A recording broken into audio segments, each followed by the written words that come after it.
Hi மக்களே, எல்லோரும் எப்படி இருக்கீங்க? நம்ம வந்து ஒரே ஷார்ட்ஸ் வீடியோ தான் போட்டுட்ருக்கோம். லாங் வீடியோ நம்ம போடுறதே இல்லை, அதுக்கான டைமே கிடைக்கிறதில்ல மக்களே. எல்லோரும் எப்படி இருக்கீங்க? எல்லோரும் நல்லா இருப்பீங்கன்னு நினைக்கிறேன். அடுத்து வந்து பார்த்தீங்கன்னா இந்த வாரத்துக்கான சந்தையிலேருந்து நம்ம வாங்கிட்டு வந்த காய்கறி வாங்க பார்த்துருவோம்.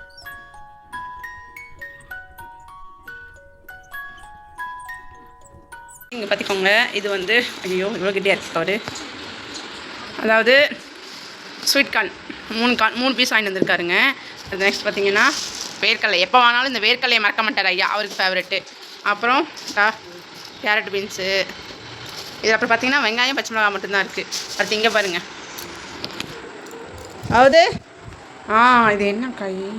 ஐயோ என்ன காய்? பொல்லங்காய். பொல்லங்காய் பார்த்தீங்களா எவ்வளோ நீளமாக இருக்குன்னு நீலக்காய் வாங்கிட்டு வந்திருக்காருங்க. பொல்லங்காயை அது ஒரு 2 காய். இதுதான் பாம்பு காயின்னு சொல்லுவாங்களே, எந்த காயான்னு தெரில. அதுக்கப்புறம் பீக்காய், இங்கே இருங்க, சொரக்காய், அதுக்கப்புறம் மணத்தக்காளி. இப்போ வாரம் எங்கள் வீட்டில் நாங்கள் மணத்தக்காளி செய்கிறோம். ஏன்னா உடம்புக்கு ரொம்ப நல்லது, வாய்ப்புண்ணுங்களாம் ரொம்ப நல்லதுன்னு சொல்லிட்டுங்க வாரம் மார்க்கெட் போடுறப்போ மணத்தக்காளி வாங்கிட்டு வந்துடுறாரு. சொரக்காவும் அதே மாதிரி தான். இந்த 3 காய் ரிப்பீட்டாக வாங்கிட்டு வந்துட்டு இருக்காருங்க. என்ன கடுப்பேற்றுறாரு. என்னப்பா?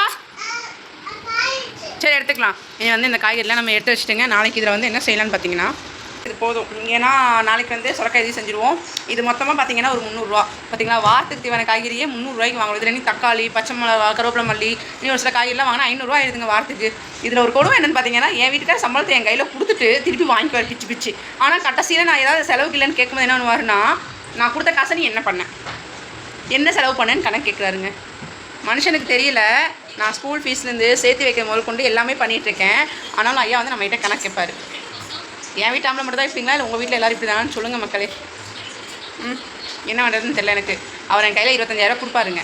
கொடுத்துட்டு அதுக்கு எல்லாத்துக்குமே நான் கணக்கு கரெக்டாக வச்சுப்பேன். ஏன்னா பாப்பா ஸ்கூல் ஃபீஸு, வீட்டு வாடகை, கரண்ட்டு பில்லு, பெட்ரோலுக்கு, அதுக்கப்புறம் நான் தங்கமயில் அந்த டிஜி கோடு அதில் ஒரு 1000 ரூபா போடுறேன், அது பாப்பா போஸ்ட் ஆஃபீஸில் ஒரு 1000 ரூபா போடுறேன். அப்படி எல்லாம் பண்ணி கரெக்டாக கணக்கு வச்சுருப்பேங்க. இல்லை சிவினி அதிகமாக செலவு பண்ணுறேன்னு சொல்லுவாருங்க. என்னங்க பண்ணலாம் இப்படி? முடியல, நம்மளாம் போய் சமாளிக்கிறோம். இதுவே வந்து அவங்களாம் சமாளிப்பாங்களா? இங்கே பாருங்க, என் பிள்ளை என்ன பண்ணுறான்னு சைடில் பக்கெட்டில் வச்சு விளையாண்டுருக்கா. வாடி படிக்கணும், நீ தான் வாடி படிக்கணும், நாளைக்கு எக்ஸாம் சொல்கிறேன், கேட்க மாட்டேங்கிறா. ஓகே மக்களே, என்னோடய பேர் வந்து லாங் வீடியோவில் நான் சொல்கிறேன். என் பேர் வந்து சிவகுமாரி, என் வீட்டுக்கார் பேர் தர்மதுரை, என் பொண்ணோட பேர் வந்து ஸ்ரீநிலா.